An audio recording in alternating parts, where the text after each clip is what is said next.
Nobody. किसी ने सोचा नहीं था कि वो आएगा। एक बात ध्यान से सुने, एक बात ध्यान से सुने। जब कभी पास्ट में फ्यूचर की बात हो तो विल की जगह हम वुड का प्रयोग करते हैं। जब कभी पास्ट में फ्यूचर की बात हो तो विल की जगह वुड का प्रयोग करते हैं। देखिए, किसी ने सोचा नहीं था कि वो आएगा। Nobody expected that he would come. किसी ने सोचा नहीं था कि तुम्हारी शादी हो जाएगी। उम्मीद नहीं थी भाई कसम से कि तुम्हारी शादी हो जाएगी। कैसे बोलेंगे? Nobody expected that you would marry या you would get marry. You would get marry. तो कभी भी हमें किसी से पूछना हो कि क्या कभी आपने यह काम किया है, have you ever. Have you ever, have के बाद आपको पता है वर्ब की थर्ड फॉर्म आती है हैव यू एवर। जैसे क्या कभी आपने घुड़सवारी की है? Have you ever ridden the horse. Have you ever ridden the horse. क्या कभी आपने अपने माता पिता से झूठ बोला है? Lied to your parents. Have you ever told a lie to your parents. क्या कभी आपने कोशिश की है इंग्लिश बोलने की? Tried to speak English. क्या कभी आप वहां अकेले गए हो? Have you ever gone there alone. Have you ever gone there alone. क्या कभी आपने ये ट्राई किया है? Tried. Have you ever tried. अब यू की जगह यहां पे आई भी लगा सकते हैं आप, कुछ भी सब्जेक्ट चेंज कर सकते हैं। क्या कभी मैंने तुमसे झूठ बोला?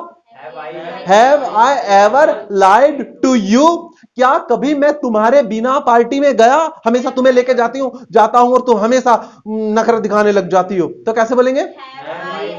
हस्बैंड वाइफ ऐसे ही लड़ रहे होते हैं आपस में, है ना। Have I ever gone to the party without you.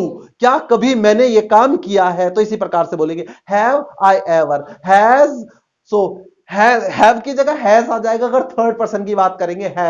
Has she ever.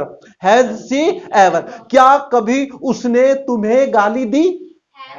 Has she ever abused you.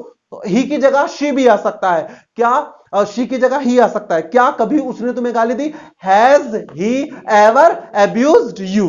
कुछ भी, यहां पे सब्जेक्ट कोई भी चेंज कर सकते हैं। Is this clear? Is this clear बेटा?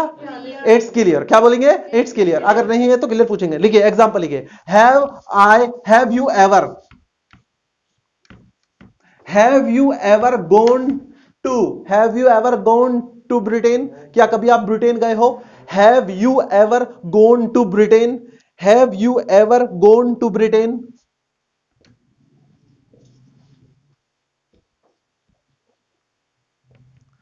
ये क्या लिखा है मैंने? द वे।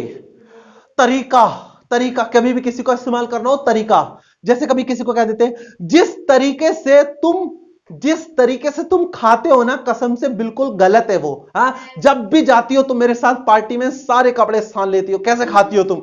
हाँ, तो कैसे बोलेंगे? जिस तरीके से तुम खाते हो वो सही नहीं है। The way you eat is not proper. बोलो, बोल के दिखाओ, एक साथ बोलो। Is not proper. जिस तरीके से तुम बोलते हो वो सही नहीं है। बोलो, the way you speak is not right या इज नॉट प्रॉपर। जिस तरीके से तुम पढ़ाते हो सर बहुत अच्छा है। बोलो, the way you teach is very nice. ऐसे कह देते हैं अपने मुंह मियां मिट्ठू बनना। तो इंग्लिश में कहते हैं, इंग्लिश में कहावत है, there is a saying in English. कभी भी कोई कहावत बोलनी हो तो ऐसे बोलेंगे, there is a saying in English. बोलो, सेल्फ प्रेज नो रिकमेंडेशन। बोलो, अपने मुंह मियां मिट्ठू मत बनो। Self praise no recommendation. Self praise is no recommendation. तो जिस तरीके से तुम समझाते हो ना बहुत अच्छा है। बोलो, the way you make us understand is very nice. अब इसको हम प्रेजेंट की जगह पास्ट में भी ले जा सकते हैं। जिस तरीके से तुमने मुझसे बात की ना, मुझे बहुत गुस्सा आया। बात करते हो तो टॉक, बात की तो टॉक्ड, पास्ट में सेकंड फॉर्म लग जाएगा। जिस तरीके से तुमने मुझसे बात की मुझे बहुत गुस्सा आया। बोलो, the way you talked me I felt very angry. या जिस तरीके से तुमने मुझसे बोला मुझे बहुत बुरा लगा। The way you spoke made me angry, मुझे बहुत गुस्सा आ गया। The way you spoke made me angry. कुछ भी हम लगा सकते हैं, प्रेजेंट में, पास्ट में, कहीं भी ले जा सकते हैं। लिखिए एग्जांपल, लिखिए the way she spoke made me angry. जिस तरीके से उसने मुझसे बात की मुझे बहुत गुस्सा आया। The way she spoke, the way she spoke made me angry, the way she spoke made me angry.